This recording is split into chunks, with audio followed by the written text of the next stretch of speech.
up, guys? Welcome back to Keto Rewind. I'm Jess, and today is week 87 update of my keto journey or keto transformation. I had a fantastic week and I can't wait to talk about it. But first things first, I'm not a medical doctor or healthcare professional. This channel is just my story on how I do my keto with the intermittent fasting and a keto lifestyle. You do you. The next thing is, if you're new here and you haven't already, would you please consider hitting that subscribe button down below and turning on those notifications so you don't miss any videos. We are almost to 100,000 subscribers on my channel, and that is so exciting. So please, please, please hit that subscribe button. So let's hop into the week 87 update, shall we? So for those of you that are obviously following my journey, you know that the month of October is an alternate day fasting challenge month, where I'm showing you what I'm doing. Basically Monday, Wednesday, Friday of every week of the month of October, I am doing a fast day. That means I'm just having coffee, clear liquids, water, that kind of thing. And on eat days, I eat as normal. I'll post the schedule here below of more details, but I wanted to talk about this week. So as you noticed, I think it was Wednesday or so, I posted my video of the first couple of days of the challenge, and I was like, man, what a roller coaster of emotions. I went from feeling really good to being mad and the pity party, and and then to successfully nail it and bring home a W that I made it through the challenge, and then put the thoughts all together was really cool. And I hope a lot of people had that same experience. Alternate day fasting, or fasting in general, personally, some days it's easy for me, most days it's easy for me, but there are times where it's hard and I don't want to do it. So it's completely normal to feel that way. Even as a seasoned professional, there's one thing that I've done in my journey, and that is I've done fasting since day one. And I do feel the fasting benefits are what drives me through and gets me through the challenge. And the main thing is autophagy.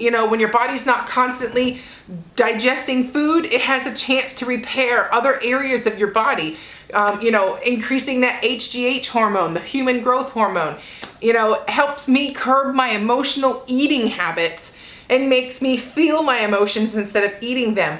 And then loose skin. I've lost 126 pounds and I'm pretty proud of how I look.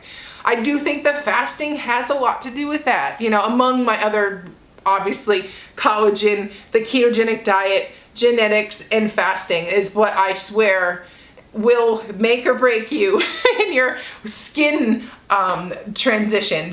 But anyways, at the end of the day, it was an amazing mental challenge, and I feel so pumped.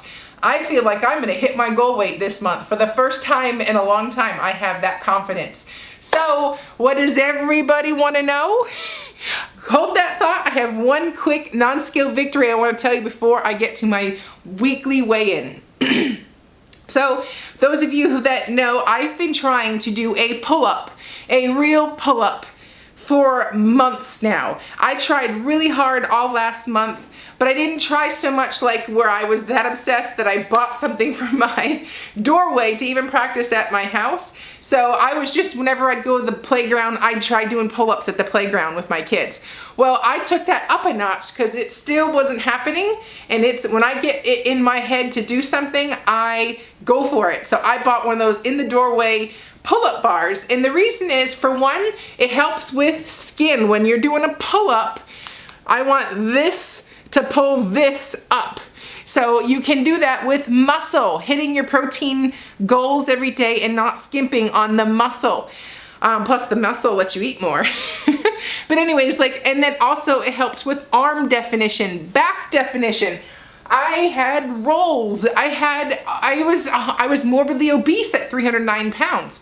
So I'm doing everything I can to make my body look whole again and feel whole again. And you know what? Doing a push-up challenge has been fun. So I have been trying every time I go into my kitchen, and remember, obviously, I go give it a yank. So it's been, I think, 11 days now, 12 days, and I can finally do a pull-up. Here's the video. I did one. Nice. You see? No, really, I was cutting chicken. You watch the chicken. There it is. You did 2. So I'll put day 1 here that I actually started filming it, and you can see there was no movement. It was dead. There was no increase in elevation on those bars. But going at it for 12 days now, every day there was movement, and I was finally able to do a real pull-up. So obviously, you know, when I give it a pull, you know, like there's still more, but the fact that there is movement, my chin is above that bar, I am writing that in the win column. Check. It's the first of many, but it's something that helps with, you know, when you're doing that motion. Pull-ups and push-ups tighten your core, and it helps so much stuff in the core, and that's not just the front, but the back too. It is so important to build those muscles up. That creates good posture. It'll help tone the areas that I clearly had trouble with. 309 pounds, I carried a lot of fat there, a lot of visceral fat, I bet you as well. So now, it's just one more thing that I'm doing, and my goal next is to do 5 pull-ups. You know, like I'm just gonna keep messing with it. It does not damage my doors. It gives me something to do in my kitchen. I just always constantly working around on something to be my best. So with all that being said, let's jump into the weigh-in. The scale moved. I think it's been weeks. I wanna say, I don't even know. It's been since August that I saw a loss on the scale. It is now October. So, drum roll, I am down 2 pounds this month. I finally am back to where I was pre-vacation, weighing it at 183 pounds. So yes, do the math. Goal weight is 179, currently 183. I'm so close. So I seriously, the alternate day fasting has done an amazing amount of emotional work, physical work on the journey, because it's not always about the weight, the weigh-in, but it's not always about the emotional side. Every piece of the puzzle has to come together, because as you get closer to your goal weight, it only gets harder. So you have to fight as hard as the resistance coming back at you. You've got to equal that effort, and you will get there. So I am confident that I'm going to hit my goal weight of 179. I will say, there's a part of me that's going to leaning towards updating my goal weight, but right now we're getting to the original goal weight of 179, and then we will reevaluate what I feel comfortable doing, because there's a part of me that says go for 20 more. Just be on the cautious side. You know, there's nothing wrong with an extra 20. I have all the time. Time's gonna pass anyways, but I just won't focus so hard about hitting 20 pounds in like a week or something. You know, I'll maybe over the next course of, you know, the next upcoming year, maybe I'll go after that extra 20. I don't know. So, but what I do know is I am not going anywhere once I hit my goal weight. You are stuck watching me for as long as you want to click on my videos, because I want to focus, or I should say the future of the Keto Rewind channel is going to be about also maintaining all of that hard work that you just did. I feel like that's an area nobody is really tapping hard in. Everybody shows you how to lose the weight, but nobody transitions you into living with that loss and keeping that loss.